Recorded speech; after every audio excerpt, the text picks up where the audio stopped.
This is Steve with the field engineering team here at Wallaroo AI, and today we're going to take a look at how the Wallaroo platform can be used to deploy a regression model. Specifically, we're going to use a sample use case around pricing houses, a simple model that takes a number of features around the house and infers the projected sale price. We're going to see how we can go from a saved model that achieves that to one that is fully deployed in production.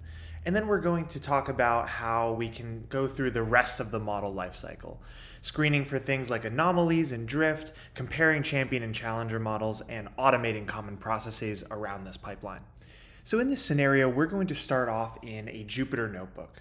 We're going to pick up immediately after the process of training and validating that model. At this point, we have a model that's saved, and we're ready to go ahead and actually get that model into production.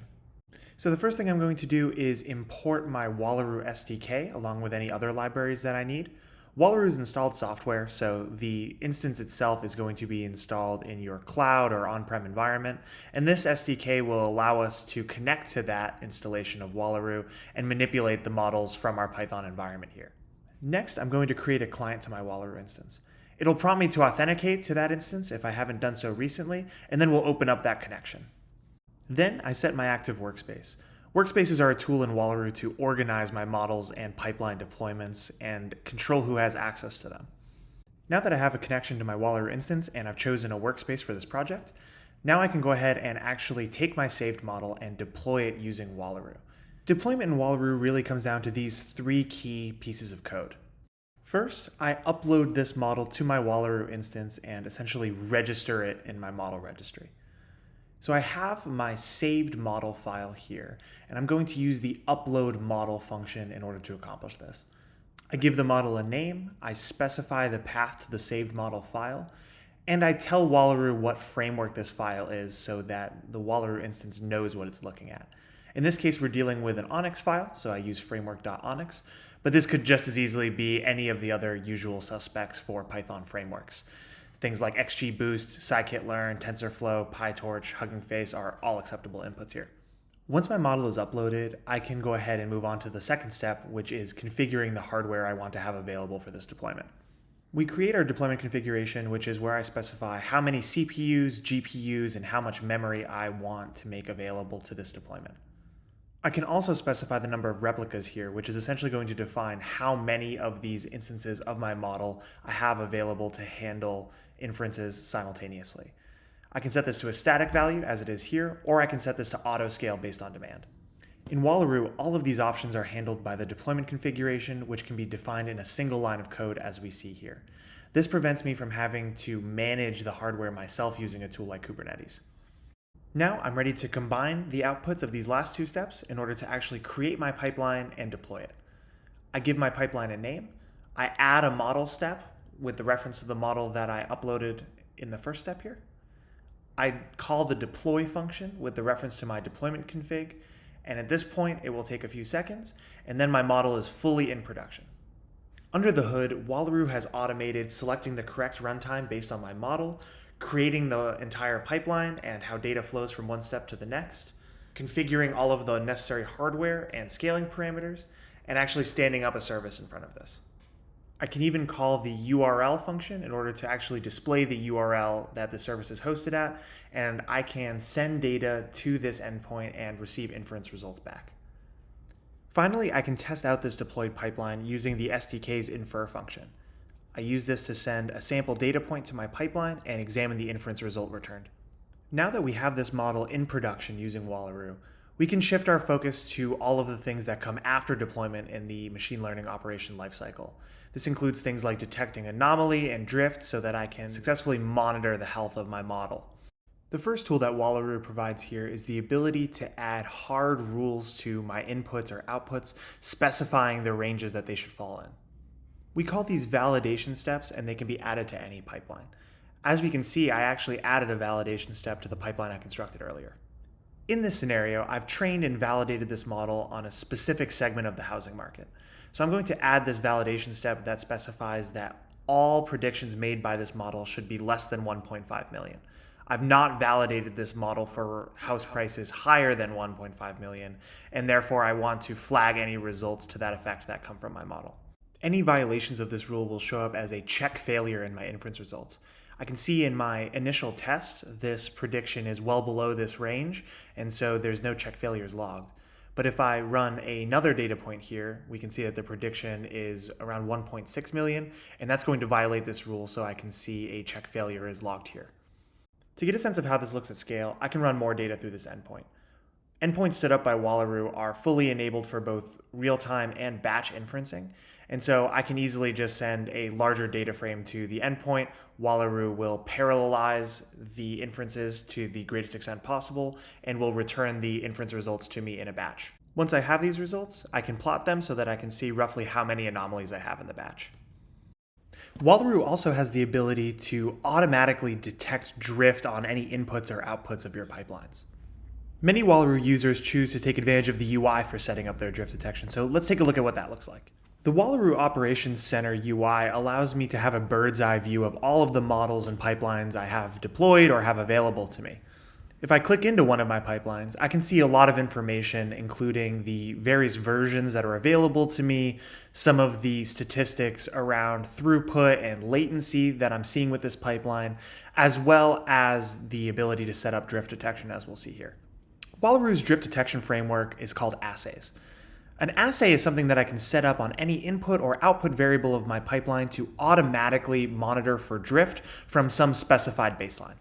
I can go ahead and create an assay directly in the Operations Center here. I can choose which input or output variable to monitor, and I can upload my baseline.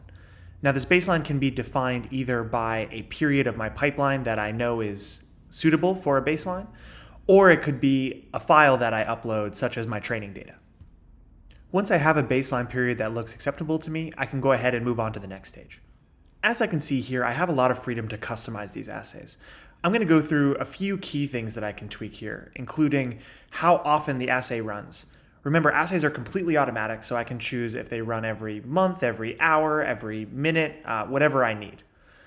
I can also choose the metric by which the baseline is compared to this new distribution. So every week when it runs, grabs the data, it will compare my baseline to that new information. From there, I can choose a threshold, and if that metric exceeds that threshold, I will automatically throw an alert that drift has occurred. Once I have that configured, my assay will be automatically monitoring for drift, and I can see in the dashboard here all of my assays that I have currently available and running. And so if I go ahead and look at one of these assays and I look at a sample period of historical data, I can see how drift has occurred here over time and understand which data points caused this drift alert to be thrown. I can even click into any one of these data points to see what the distribution looks like. And so if I select one where there's not a lot of drift, I can see that the distributions have heavy overlap, versus one where drift has occurred, and I can see just how different these distributions actually are. Once you've detected drift, the next logical question is what to do about it. Wallaroo allows you to evaluate challenger models in A/B testing and shadow deployment configurations in order to see if there's a better candidate out there for your production model. So let's take a look at a shadow deployment. In shadow deployment, my challenger models are deployed alongside my champion models so that all models receive the same data and I can see the predictions side by side. In order to deploy these, I go ahead and upload my challenger models in the same way that I did my champion, and then I can deploy them using the add shadow deploy option when building my pipeline. This takes my champion and the list of challenger models that I want to deploy. And so by changing just that one line, I now have my challenger models deployed alongside my champion and ready to be evaluated. And as I pass inferences to this new pipeline, I can see that in addition to returning the outputs of my champion model, I have the outputs of the challenger logged alongside them. This means that I can examine the historical data from both my champion and challenger models, plot them alongside one another, and see if there's a challenger that's performing better than my champion. If I decide that there is a challenger model that I want to promote into the champion role, then I can do that without incurring any downtime to my endpoint using the hot swapping functionality. This functionality lets me clear my pipeline, add that model step back in, and redeploy this model without ever changing my endpoint or bringing it down for any period of time. Once this completes, my challenger model will be my new champion, and I'm ready to continue serving inferences. Finally, another key piece of functionality in the Wallaroo platform is the ability to orchestrate complex tasks and automate recurring ones. In Wallaroo, this is called orchestrations. Now, let's take a moment to walk through what an orchestration is. An orchestration is really one or more Python files designed to run and perform some task. These Python files and the process that they execute in have access to your deployed Wallaroo pipelines and also any connections that you make to external data sources. Once you package these up along with any requirements needed, they form an orchestration. And this orchestration is able to receive both on-demand requests as well as be scheduled to run on a recurring basis. And so the main items that I need to create an orchestration here are the requirements.txt containing any Python dependencies, as well as the Python files that are actually going to be executed. And if I open the Python file here, you can see that it essentially contains all of the same things that we've run so far to ingest a batch of data and run it through this pipeline. I can imagine scheduling this to run every week and generate a report as needed based on the outputs. Finally, I can zip up these files and upload them as an orchestration. Once the upload's complete, it's available for me to use, and I can run it on demand or set it up to run on a cron-based schedule. In both cases, I can pass JSON-based inputs into my orchestration so that I have the ability to have variables that change based on the call. Finally, I can examine any of the individual runs of this orchestration, which we call tasks, and look at their status and any logs as needed. And last, it's just as easy to spin down these pipelines once I'm done in order to free up any resources for pipelines I'm not actively using. And so today we've taken a tour of the Wallaroo platform in order to see how we can easily deploy models, test for drift and anomalies, deploy and evaluate challenger models, and automate common recurring tasks.